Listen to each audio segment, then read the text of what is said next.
Hi guys, Melvin Williams here from Triumph Pest Control. This is our rat, looking for a name. If you can give him one, let us know. Thanks. Anyway, for today we're going to be chatting about rats. We're looking at about 5 different ways that we can control rats, stop them getting into your environment, i.e. your home, your shed, your garage, your roof, your attic spaces. First of those 5, we done a job the other day for a lady with rats. She had them in her garden. They were really getting overrun. They were coming from a nearby shed in another garden, stroke in her garden. It was very close. And then what happened, she had a rabbit where the rats were coming into the rabbit place, nicking the food, and then going off. I think the rabbit was quite stressed out. We were talking about it. Now, the rabbit hutch we moved over to the other side of the garden part. We reduced all the amount of food being left around over the period of time. What happened then, the reason for moving the rabbit hutch was because it's right near the house and leading up and food source, and it wouldn't be long before they were going to go up in the attic. That could have well happened. Also, the other part of the 5 things we're going to mention today is ways of preventing rats getting into your house in the first place. It's better to prevent something rather than happening. We get a lot of calls where people have had rats, had them a while, and want a long-term solution. They've had people come out X, Y, Z.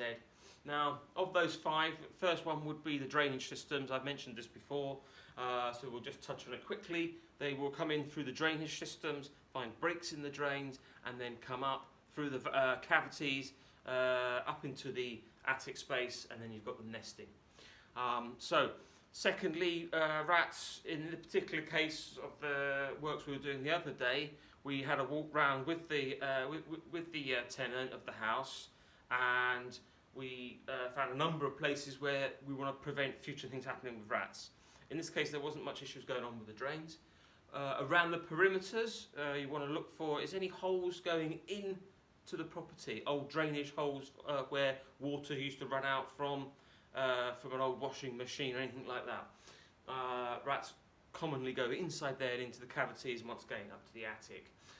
Secondly, of the 5, we have, on this case, we found where you have your meters and you open them up and you see a little hole sometimes where the pipes go into the house. Usually they're sealed. They're sealed off maybe with a wire going through. In this case they weren't. There's a hole going directly in and it hasn't been sealed at all. So however that's happened, that needs to be proofed up. We can recommend putting wire wool in there and then putting a sealant over the top. Nothing too strong. Don't block it off with cement or anything, because if you've got someone coming to repair the gas thing and that, or looking at any wires that may go in, then that, we don't want all that sealed in too tight, but enough that it can prevent rats. Also, the little hole going down that leads up into that can be proofed as well on the meter place. You'll see there's 2 holes, one where they come up the pipe and then one where they go into the building. Okay, that's another one of your long terms. Another part we found in this case, you can look around where the shale and stones going around. Rats, you can obviously keep a check every now and a couple of weeks, every couple of months, whatever suits you. And the rats will go underneath the shale, literally dig right underneath the foundations and then up into the attic and cavities there. We have other cases where they can go straight underneath the garage. So if you've got any stuff in your garage, bird feed, dog food stored, recycling we get, make it sort of declutter it a bit, but make sure you haven't got these things stored. If you have got the food things, make sure they're put into containers, tight containers that the rats can't chew through. And then keep an eye on them, because if you put them in strong plastic, they've had them chew through plastic as well. So these things you'll keep a regular eye on. I get places where they put the recycling outside and the rats are feeding on that. Well, it's a feeding place. So we can reduce down the feeding, reduce down the harbourage, and reduce holes around the property. Reduce holes when we had where we had trees and bushes coming over, and we're going to get those cut back